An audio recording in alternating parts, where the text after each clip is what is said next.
New Life Church, every year we speak about vision. We have to. God has given us a vision as a church, and you want to know about it.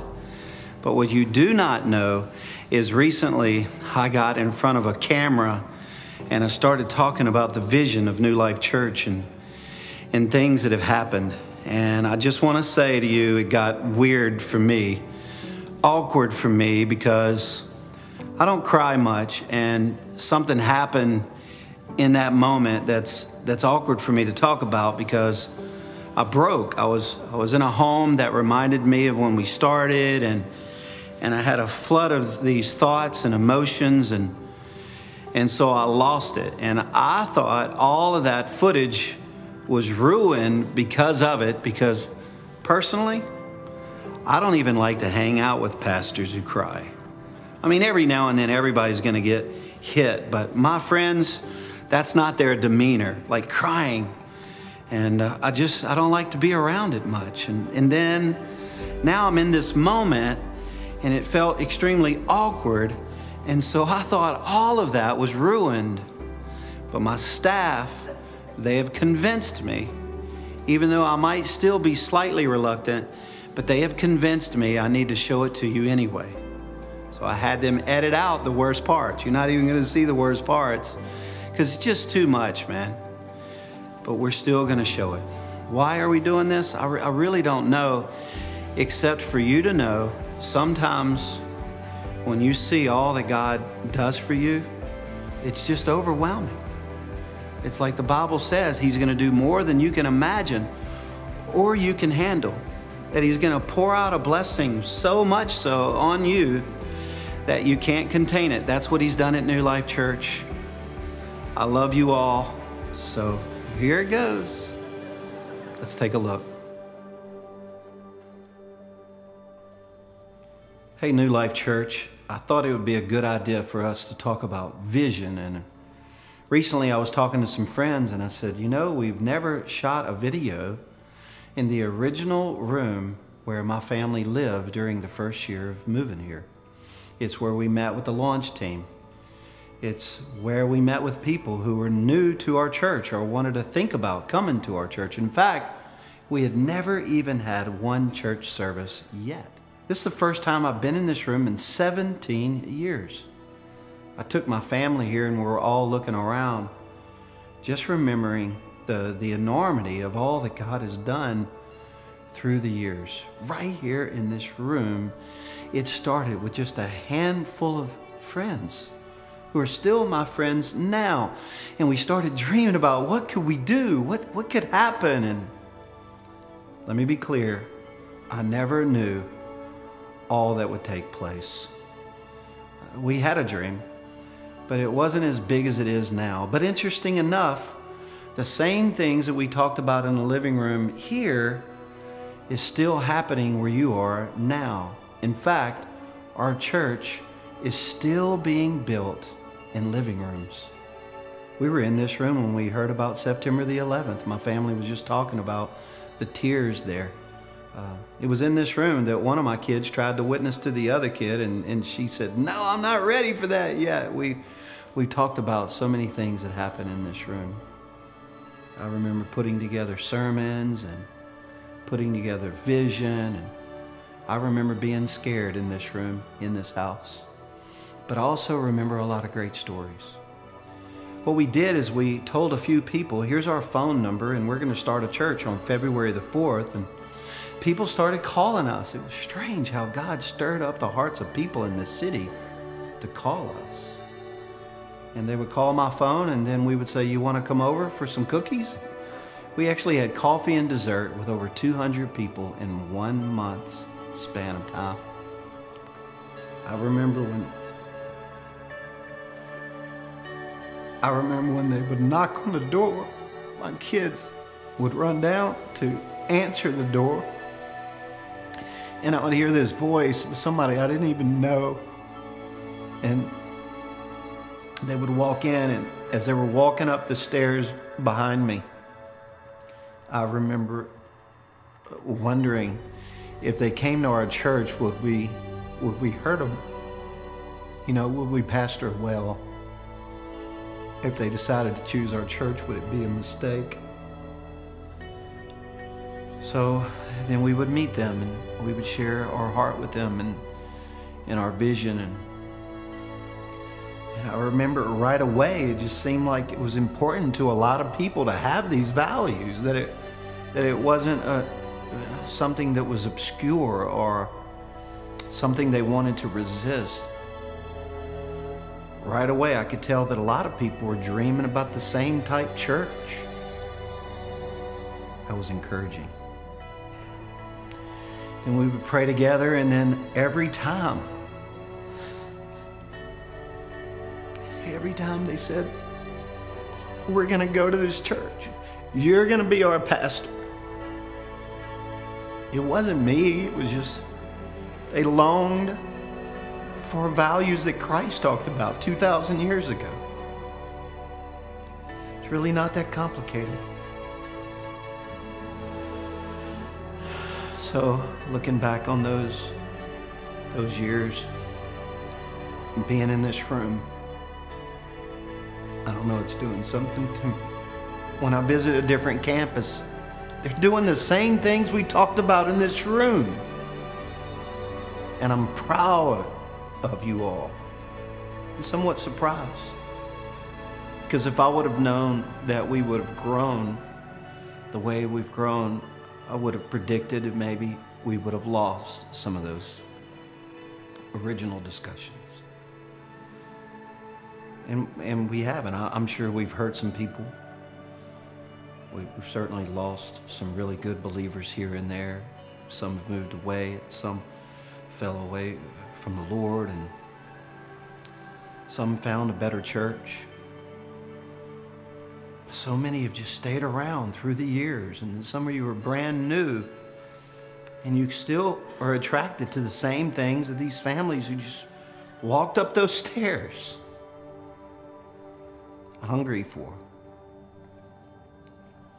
So I didn't expect to get emotional today, but maybe it's important that we all remember. I just want to ask all of you to remember the vision, but please don't forget about the values. Through the years, I've seen this coming together, and I don't know how long I'll be able to pastor here. And I'm 57, but I know that I just enjoy attending this church. So I'm still leading, and then you have a pastor who leads your campus, and we're all leading. But I tell you, we're just thankful to be a part of it. I'm thankful I haven't messed it up. Like, I always think I'm gonna mess this up. And I'm sure you have too. If you lead a small group, are you gonna mess it up? If you run sound, are you gonna mess it up? There's just a lot of responsibility to saying, yes, Lord, I'll go. So if you're new to New Life Church, we just want to let you know that we want to hand this to the next generation as well. And then one day we're going to ask for you to hand it to someone else. If you're a greeter at a door, we have to make sure that we allow other people to greet around us. If you're a praying person, you have to teach others to pray with you. I'm a pastor. I had to teach other people to pastor. I love preaching and leading, but I had to raise up other people to do it. And now we have people that can do it way better than me. And I love watching that. And I just want to thank you for it. We're just getting started. We have 17 campuses in Arkansas, and then our vision is 50. And I'm sure when that happens that it won't be over, but maybe the Lord will even come back before that. But a lot of people who are not even saved yet will ultimately give their heart to Christ and be discipled in our church and pastor campuses someday. People who are lost right now, people who are smoking pot right now, they're going to give their heart to Christ, come in, stop liking cats, and then they're going to fall in love with God. And we're going to disciple them, and they're going to help reach the city that God lays on their heart. What? So right here in this room, we established our values, our convictions, and man, we got to know one another, dreaming about our vision. But we started this whole thing. And for a second, I just want to brag about the Conway campus. I want to brag about Bobby. Thank you, Bobby, for your leadership. I get to be a part of the Conway campus. I live in Conway. Everything that we do through the years as we go toward 50 campuses, we cannot forget Conway started it. In fact, it was after 6 months, Conway then started the Little Rock campus and then many other campuses. Why? I think it's because you never forgot what we talked about here. So all of New Life Church, from every campus, we want to say thank you to the Conway campus for starting this journey and holding true to this journey.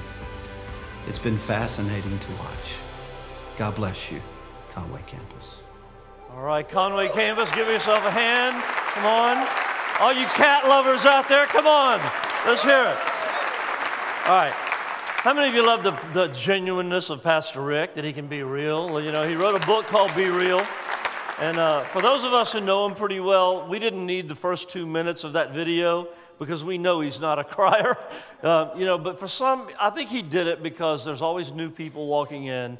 The last thing he would ever want anyone to think is that we manipulate people with emotion. That never happens, okay? So what I want to do today, this is Vision Weekend. I want to start with a scripture that talks about the values of our church, what the foundational values are in our church. And it's 1 Timothy. I'm going to be talking out of Paul's letters to Timothy. And it says this. It says, the purpose of my instruction is that all believers would be filled with what? With love that comes from a pure heart, a clear conscience, and a genuine faith. And then it says, but some people have missed this whole point. Love. That's the whole reason we do what we do. From a pure heart, a clear conscience, and a genuine faith. This is the heart of Pastor Rick, and these are the values we live by. For almost 18 years, he's been genuine. He's been transparent. How many of you ever heard him say something you were surprised that he said from the pulpit? And he'll say anything as long as he thinks it's going to help somebody. But he's pushy about one thing, and he's made us all kind of pushy about one thing, and that is, you know, that we'll reach the next person who needs Christ. We'll go after a family, the next family that needs a miracle just to survive, and there's been plenty of those. The next person, I've been this person, the next loved one who needs someone to share their grief. Being there for them. I'm just telling you, this is, I just want to talk about some specifics today on Vision Weekend. Last week, Pastor Rick was here, he talked on tithing. And, you know, it was really great. I believe, as my age, I've been tithing for a long time, and I believe it's maybe the one thing that transforms your entire financial life, is when you get behind obeying God in the tithe. But there's an elephant in the room when you talk about it. You can feel the tension in the air, and the tension in the air most of the time has to do with debt.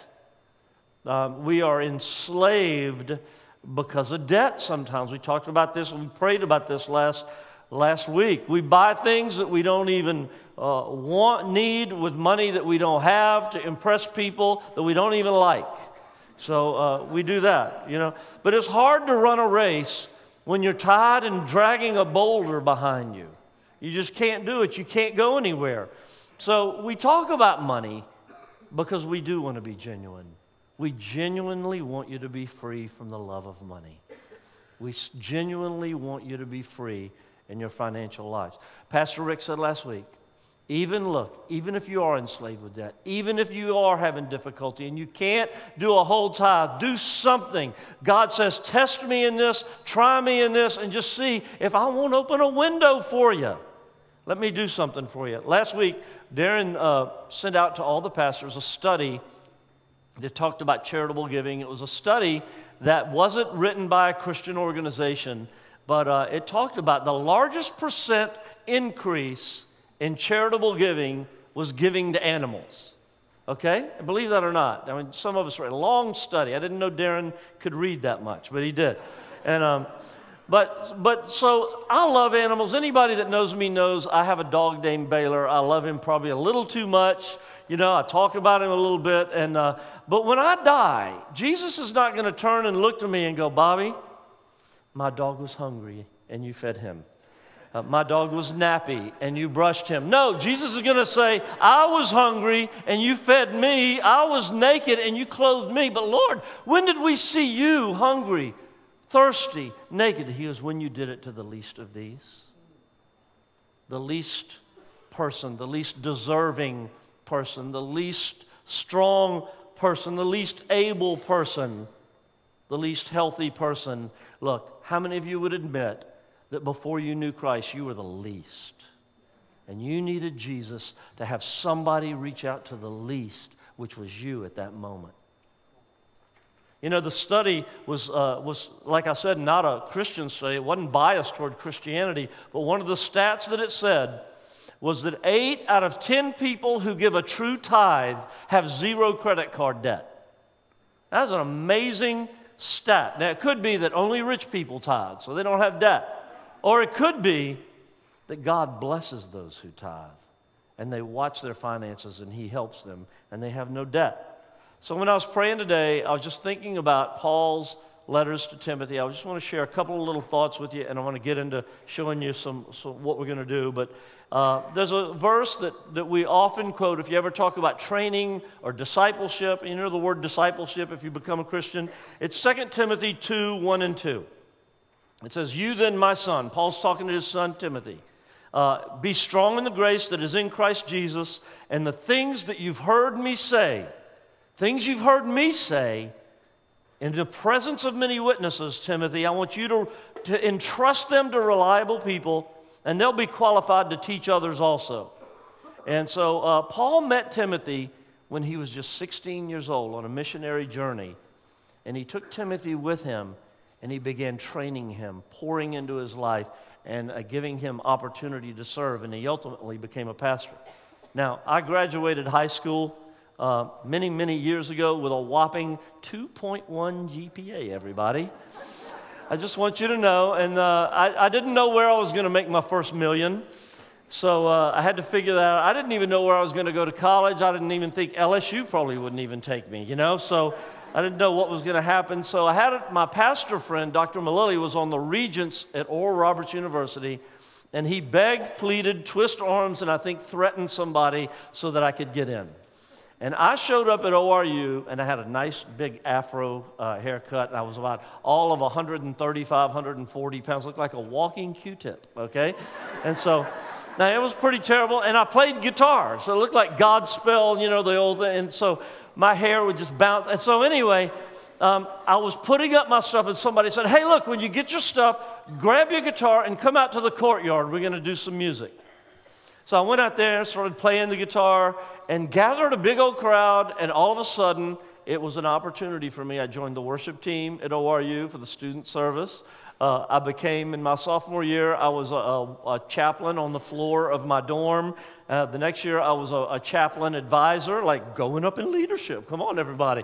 And then after that, my roommate and I were directors. We were the student directors over the student worship service at Oral Roberts University with about 1,200 people in the cafeteria singing our brains out, just loving God. It was an amazing time. And look, there was a picture circulating in a 1977 reunion that had me all real skinny with a little mustache and with a guitar. And I tell you, for 3 days I couldn't find it at all, but I did bring you a gift. Here, how about this? I brought you a little gift here. How about that? All right? Okay. Woo, okay. Nobody's going to listen to a word I say now. Okay, that's enough. All right, woo. That's why we don't call them the good old days, right?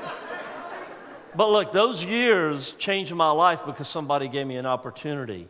It made me to believe that I could become something that the world was telling me I couldn't become. All I needed was somebody to believe in me. And look, church, we have to pass the baton to the next generation. I'm already older. I look forward to this. This really fires me up. But what are we going to pass on? We pass the values that Rick talked about. We pass love. We pass a genuine faith, clear conscience. Look, part of our vision here is to be debt-free. so that when we pass the baton, that they will not be limited, and you guys will not be limited in ministry that we can accomplish right here in Arkansas. I'm just telling you guys. An organization that does not invest in the young people is an organization that's going to die, even if it's a church. How many of you have ever been to a church that didn't have any young people to it because we didn't like them doing, don't make too much noise, don't dress that way, don't do this? No, we want a church that's vibrant, that we can invest in young people. We are attracting young people. Look around you. Now, Saturday night service, maybe not so much. But here, we're doing a good job. But we have a responsibility. We have an opportunity to do something with those of you who are coming here. If you're young and you're listening here today, I just want to give you one really short piece of advice from an old guy, and that would be just to find mentors in your life. 2 Timothy chapter 1, again, it says, Paul's talking to Timothy, and he says this, hold on to the pattern of wholesome teaching that you learned from me.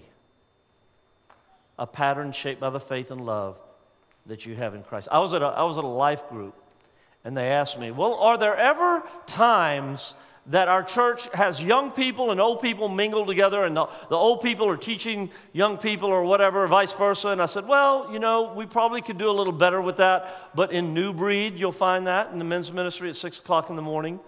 In Re-Engage, you'll find that, and in some life groups, you'll find that. But I'm going to just say this. I've done some reading. There's a book, As Iron Sharpens Iron. It's an older book, and it talks about mentors and proteges. And what it says, and this is an important thing, it's not the job of the older person to find a younger person and say, hey, I want to be your mentor. That would scare half of you away. Say, get away, you creep, But it's the job of the younger person to find something in an older person that they want to learn. It's your job to be the aggressor. It's your job to knock on the door. And it's your job to learn if you want to learn something. It doesn't mean that you have to have a long-term, bondage to a person. But it just means that they have something that they can teach you. Like some people come to me when they want to talk about business, ideas, creativity in business and finances. People go to Rebecca Schatzwell to learn how to study the Word better. People go to Jim and Cindy Stockdale. How do I have a better marriage? All around here in New Breed, we've got leaders. People go to them and just say, how do I become a better man, a better husband?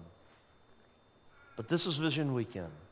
And what I want to do now is just celebrate the Conway campus. Many of you have been here a long time. This is the central hub of everything that New Life Church does. It's the center of creativity, the center of ideas, the center of even buildings. If you look at it, people are copying our foyer right now in GLR. It's the center for children, for students.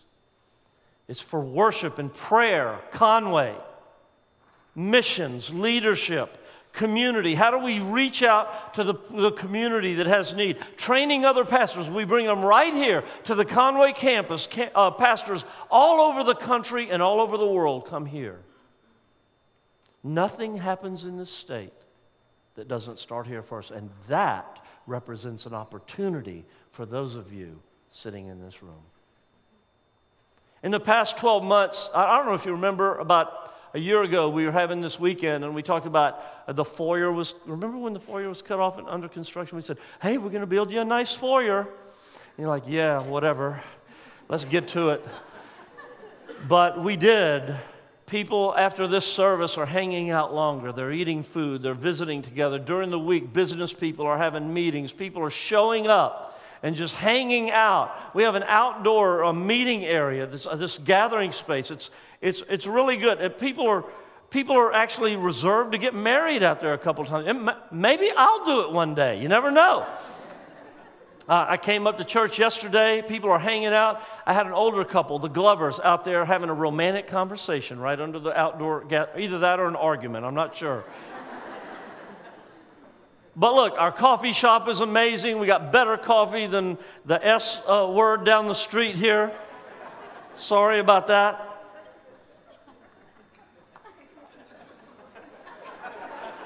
We promised We promised that we were going to create a lot of spaces to hang out, and I think we've actually over-delivered on our promise, even though all the money has not come in. We've done it. And now I want to talk about the next generation. I got some news, Tyler Tarver, that I'm about to give. Right? You ready? You want to hear it? Okay. Is a very, very high probability, guys, that we're going to have a 4-year accredited college here in the fall of 2019. Come on, somebody. I'm telling you, I can't say that much more, like what's going to be offered. I can't say that there's going to be a business degree. I can't say there's going to be any education. I don't even know if it's true or not. But if you want to know something, text college to 88,000, and Tyler Tarver will answer all your questions. But listen, what we want to do, our students, many of them are graduating with enough degrees, with enough college credits that they only could stay in our 2-year degree 1 year. So they're coming here for 1 year or 2 years, and they hate to leave because then they have to start all over. And now we're going to have a 4-year accredited college where they don't have to leave. And so because of this, we want to look at 2 projects, one for now and maybe one for later. And that is, last year we also showed a picture of what looked like an apartment building. Do you remember that last year? And so it was like, it had housing for like 48 people in apartments, and then underneath was classroom space and so forth. Now, we looked at that, and the building was going to be, you know, a certain amount of money, but what we've decided is that to bite off that one big building at one time it's going to take longer than we could take. So what we've decided to do is to do the exact same thing, but do it in phases where we do the housing first and we do the student building second, so that when students want to come here for a 4-year college and they leave home for the first time, they'll have a safe place right on our campus to stay, a brand new place to stay. So, you know, the building on the bottom floor of that apartment, quote-unquote, complex, it was a beautiful building, I'm just going to tell you. But it was only 8,000 square feet, and it had limited ceiling space. For the same, roughly, amount of money, we'll build a separate building that's going to be 15,000 square feet. It'll have a 500-seat auditorium for the student ministries that are growing, that are outgrowing the chapel, for Elevation that's outgrowing the chapel, for weddings, for funerals, for all these things, for our church, and also for the college that's going to need it as well.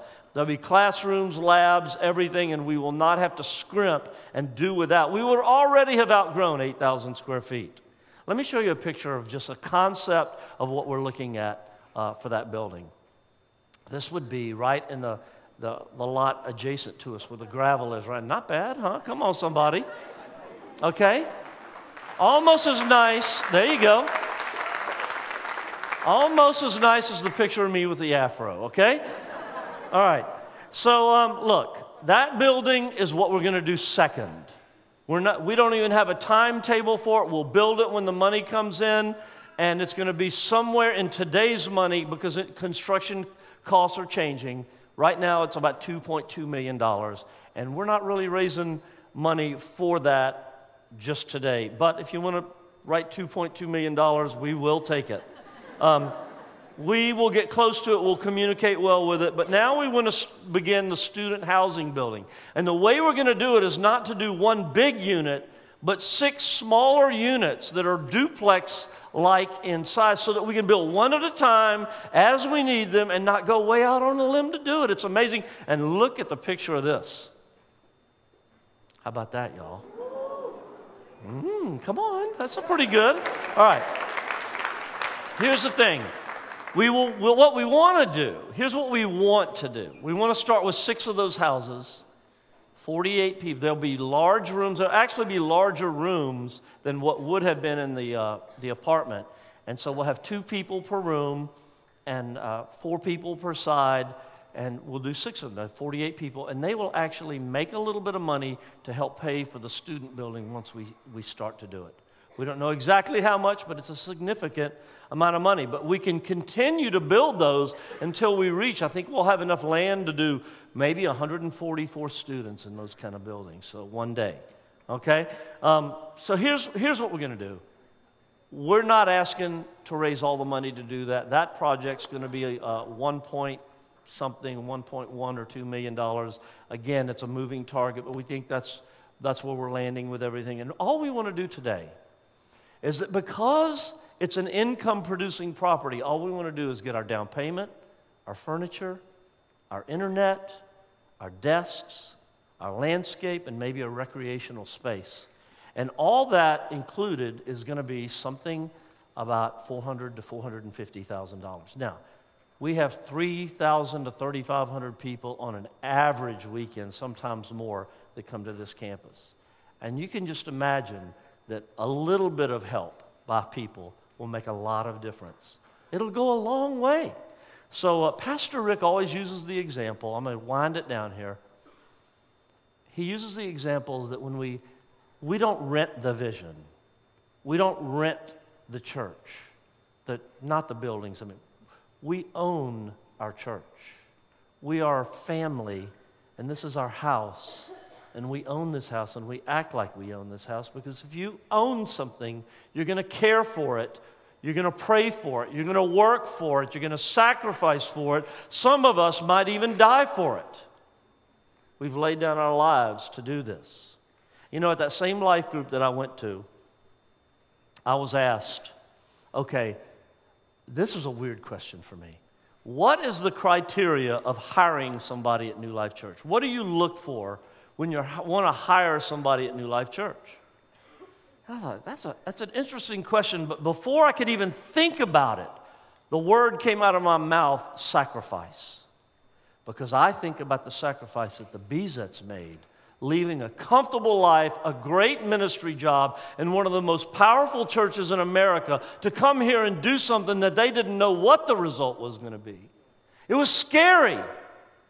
It was a sacrifice. Even financially, it was quite a sacrifice. I think of the DeLawns who lived off of their savings and raised support because our church was too young to take on another salary. They sacrificed. Anybody who has come on staff has gone through an element of sacrifice, and that is the DNA of our church, if you want to know how to get involved here.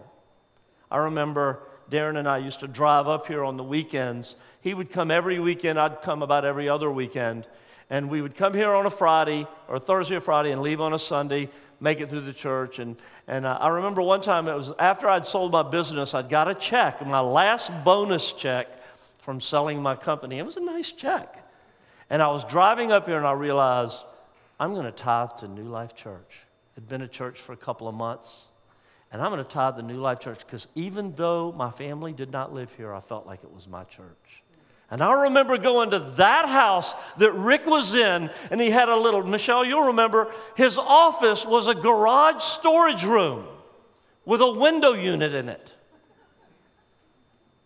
And he had a little couch in there and a desk, and you had about this much space in between. And I remember going there and just saying, Pastor Rick, I just want to tithe. And I remember he didn't cry. But he did kind of like take it and say, it's just so encouraging because now I think we're going to make it. Not because the check was that big, but because God is that faithful. I think about you guys. I think about how you serve and you support the vision and the values of our church and people who need Jesus. I think about volunteer leaders who serve in our kids' areas. And God, if there's a place that you can serve that has any greater meaning in our church, I don't know where it is. Successful business people who lead life groups or greet in the foyer. And widows, I can name widows, many of them, who give and support the ministry of our church as we try to reach and try to perform the Great Commission.